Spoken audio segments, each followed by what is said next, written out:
Hey, Brian Young here. Today's video is on independent contractors, everything you need to know.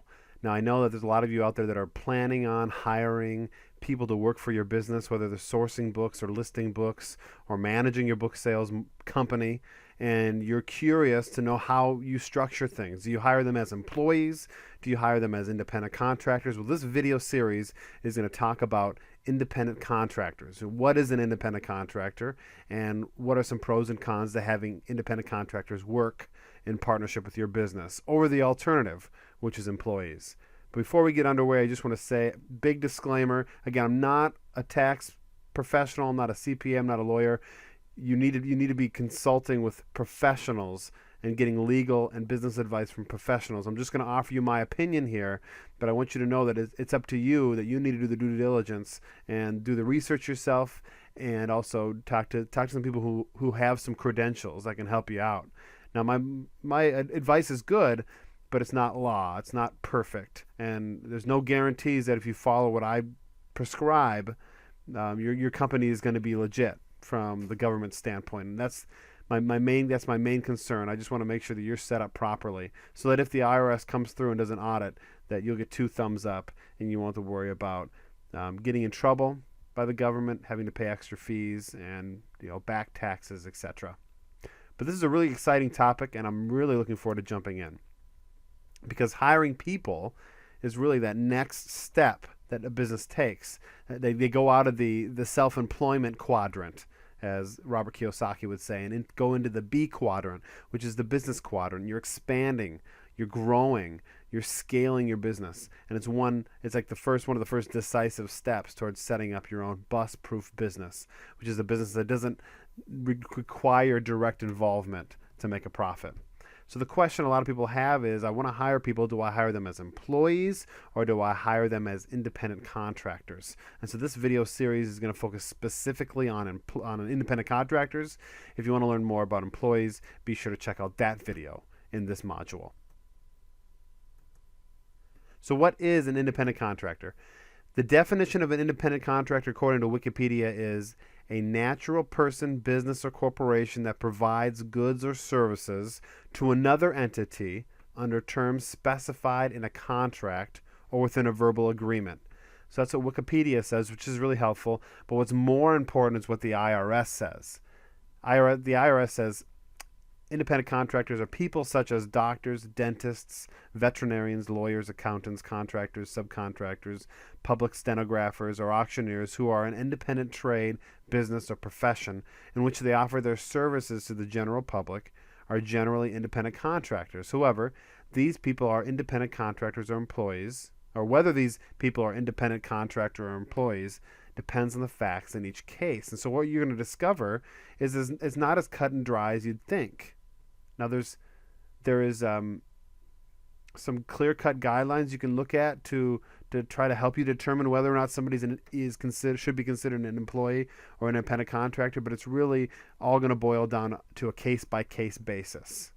So when the IRS or an accountant or whatever looks at your business, they're going to be asking a series of questions, but it really leaves some room for interpretation. So I want you to have a good, clear understanding of what the IRS thinks an independent contractor looks like compared to an employee. So here's another quote. The general rule is that an individual is an independent contractor if the payer has the right to control or direct only the result of the work and not what will be done and how it will be done. So what that means is the person that's paying for the services of an independent contractor has some control. I mean, they are going to outline what they want the finished product to look like. So if you're building a building and you give them the blueprint, the architecture, the design, you're expecting that their finished product will look like whatever it is you're visualizing. With online sales, so book selling, I'm expecting that my book listers will provide me inventory that meets my criteria.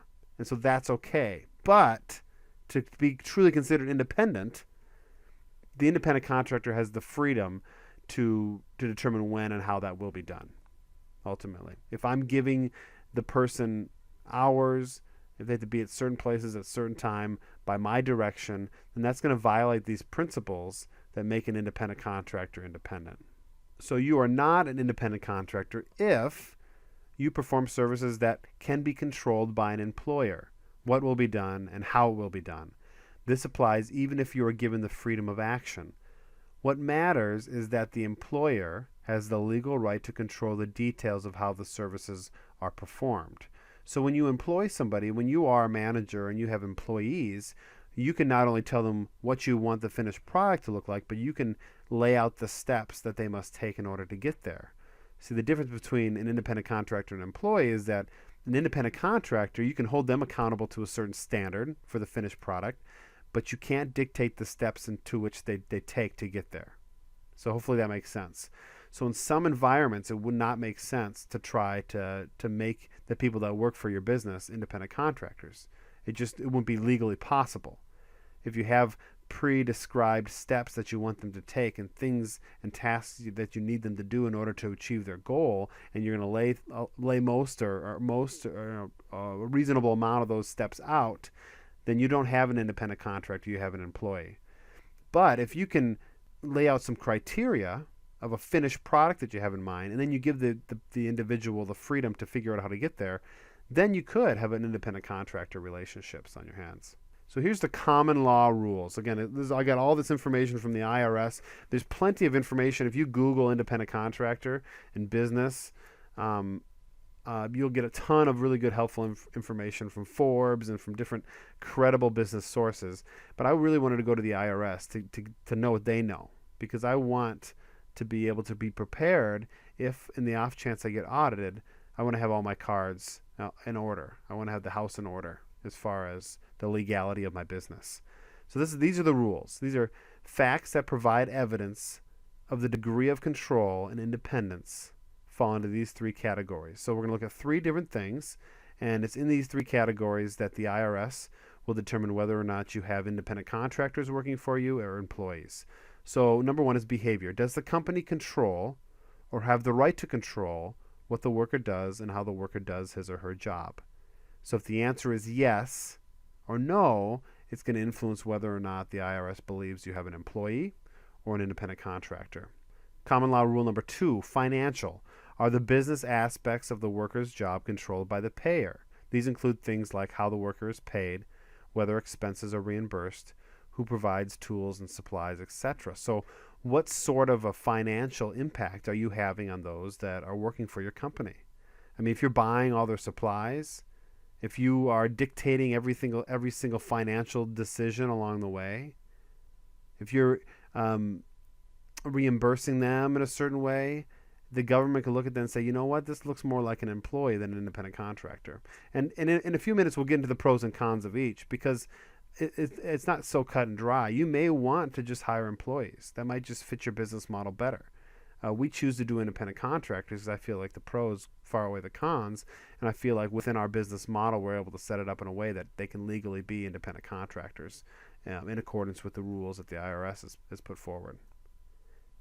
But ultimately, there's no magic set of factors that makes one person a worker and one person an independent contractor. It truly does boil down to some evaluation on a case-by-case basis. Rule number 3 is the type of relationship. Are there written contracts or employee-type benefits? I mean, is the people working for you, do they have some type of pension plan or vacation pay or insurance or time off or whatever? Will the relationship continue?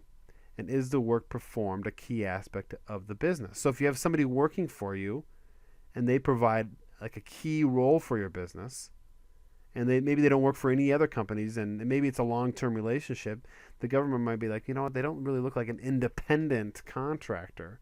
They look like somebody who's more permanently tied to the company and really, responsible for a lot of the success of the company. Therefore, they might determine that individual is more of an employee than an independent contractor. So again, you need to keep all these things in mind when you're setting up an independent contractor to work for you. You want to structure things in a way that are legitimately positioned so that the person you have working for you is truly an independent contractor. And that's the goal. It's very important. But if you're still unclear and you want the IRS to help you out, you can file an SS-8 form. There's the HTML right here, the You go to this page, and you can download the PDF, and then you can mail it in, and then the government will say, okay, according to what you've submitted, we consider this person to be an employee or an independent contractor. That'll kind of answer some questions you have, and if you kind of feel like you're in the gray area, that'll help.